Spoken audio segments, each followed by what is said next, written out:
Bowen won't debate with anyone like me because he knows he doesn't have a leg to stand on.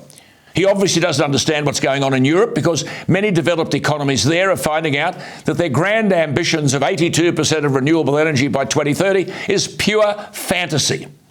As Judith Sloan has written, quote, in many ways Germany is the standout example of disappointment, failure to meet emission reduction targets, soaring power prices, reinstating coal-fired power stations, the scuttling of programs such as the compulsory end of gas and coal-fired home heating, and delaying the phase-out of internal combustion engine vehicles. There we are. But then there was the Prime Minister signing up to a German-sponsored climate club. And this mob want to establish a global carbon price.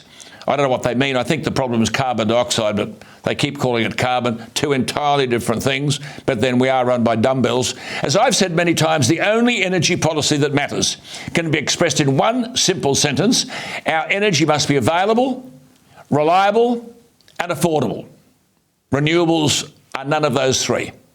But Albo signed up to a climate club when the world's largest carbon dioxide emitter, China, is not a member. The British government insisted originally that heat pumps should replace gas boilers used for home heating. That plan's in tatters because heat pumps are expensive. There aren't enough installers and there are insufficient incentives for householders to ditch their boilers. As Judith Sloan rightly says, there will be virtually no investment in onshore wind power for nearly a decade. But of course, all of these so-called investors say they want subsidies. That's the only way the renewable energy industry can survive. And that's why the imposter Bowen is nervous. He's anxious. He's angry. He has rent seekers all around him. Trillions of dollars so far from governments for the program of moving from fossil fuels to renewable energy. And where are we? Nowhere. It can only end in trashing our economy. This wind power industry is 20 years old. OK, provide some subsidies for infant industries, new industries. But wind power is 20 years old and the industry is still asking for government handouts. Sweden thought that promoting renewable energy would do the job. Now they're going nuclear. But I don't resign from the fact that we shouldn't be dictated to by the rest of the world. We have coal available to provide cheap and clean electricity. Why do we abandon this and yet sell our coal to countries overseas who use it to provide cheap electricity for their economy? Professor Judith Sloan again hits the nail on the head. Quote, there is broad acknowledgement that fossil fuels will be required for many years, notwithstanding ambitious decarbonisation plans.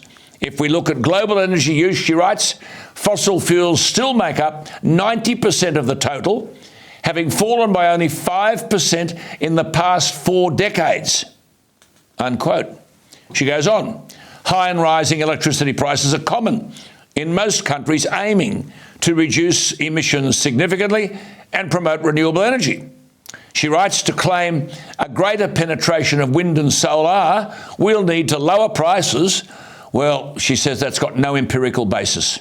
She further makes the point that I've made many times, and I quote, for many countries, short-term emission reduction targets to 2030 won't be met, and longer-term ambitions, net zero by 2050, and in some cases earlier, are just hot air on the part of politicians, unquote.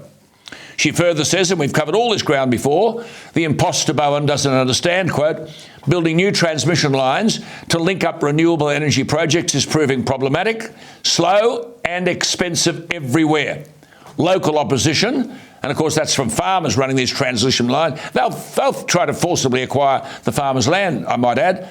But she says local opposition, as well as the shortage of workers and materials, are slowing the pace of rollouts. It's a mess everywhere.